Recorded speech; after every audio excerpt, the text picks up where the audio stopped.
What happens when a country condemns mass atrocities in public while quietly protecting the systems that may help sustain them?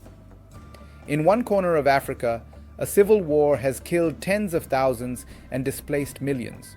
In another, a strategic port sits at the crossroads of global trade routes. The connecting thread is a major Western power whose words and actions appear increasingly misaligned, with consequences that extend far beyond the region.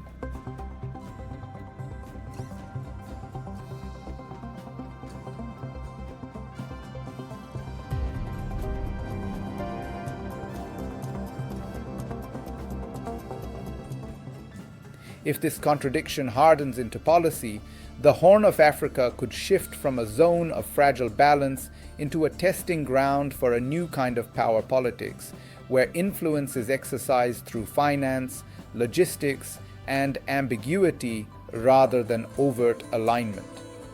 The outcome will shape humanitarian access, regional security, and the credibility of external actors claiming to support stability. To understand why this matters, the story begins in April 2023, when Sudan's fragile transition collapsed into open war. The Sudanese armed forces and the Rapid Support Forces, once uneasy partners after the fall of Omar al-Bashir, turned their weapons on each other. Within months, Khartoum was devastated, Darfur saw mass killings reminiscent of earlier conflicts, and by late 2024, more than 8 million people had been displaced.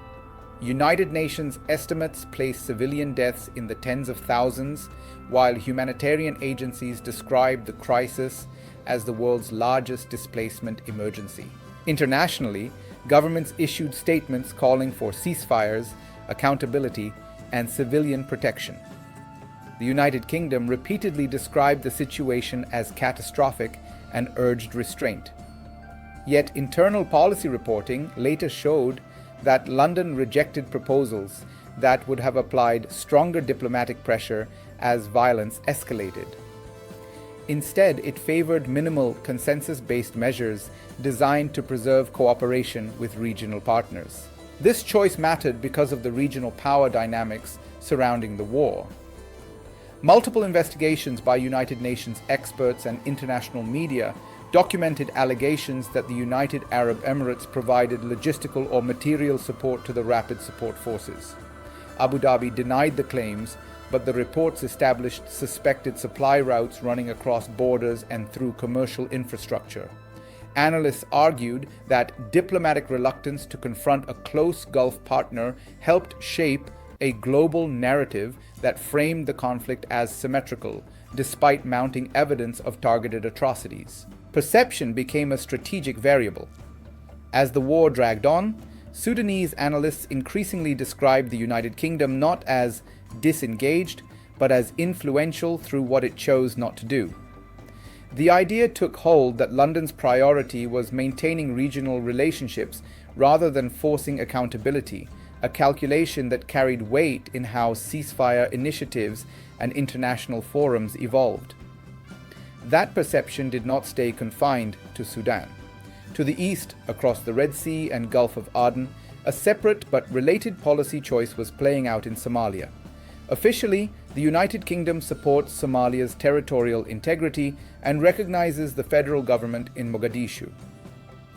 At the same time, it holds an ownership stake in Berbera Port, located in Somaliland, a self-declared state that has operated autonomously since 1991 but lacks international recognition. The stake is held through British international investment, the UK's development finance institution, which co-owns the port alongside DP World, a UAE-based logistics company, and Somaliland's authorities. Berbera sits near one of the world's most critical maritime corridors, linking the Indian Ocean to the Red Sea and the Suez Canal. Roughly 12% of global trade passes through nearby waters, making port access strategically valuable for commerce, security, and military logistics. Historically, Berbera has attracted external powers precisely for these reasons. Under British colonial rule, it functioned as a coaling station. During the Cold War, it hosted Soviet naval facilities. Today, it has been expanded into a modern deep-water port with investments running into the hundreds of millions of dollars and long-term concession agreements measured in decades. The link to Sudan emerges through logistics. Analysts and investigators have suggested that ports like Berbera form part of a wider regional transport network used by Gulf states to move goods, equipment, and influence across the Horn of Africa. In the context of Sudan, some of the alleged supply chains linked to the Rapid Support Forces were traced through commercial nodes connected to Emirati infrastructure.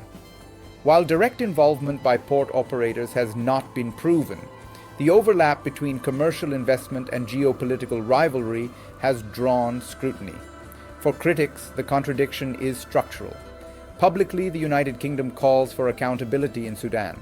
Financially, it remains tied to infrastructure operated by a close partner accused of backing one side in that war. Even if officials dispute any operational link, the reputational risk persists, particularly in a region where perceptions shape alliances as much as formal treaties. The sensitivity increased when Somaliland's political status returned to international headlines. In late 2025, Israel announced recognition of Somaliland, becoming the first state to do so. Mogadishu condemned the move, and most governments reaffirmed support for Somalia's unity. For Somaliland, recognition by even a single state altered diplomatic calculations. For external investors, it underscored that infrastructure projects cannot be separated from sovereignty debates.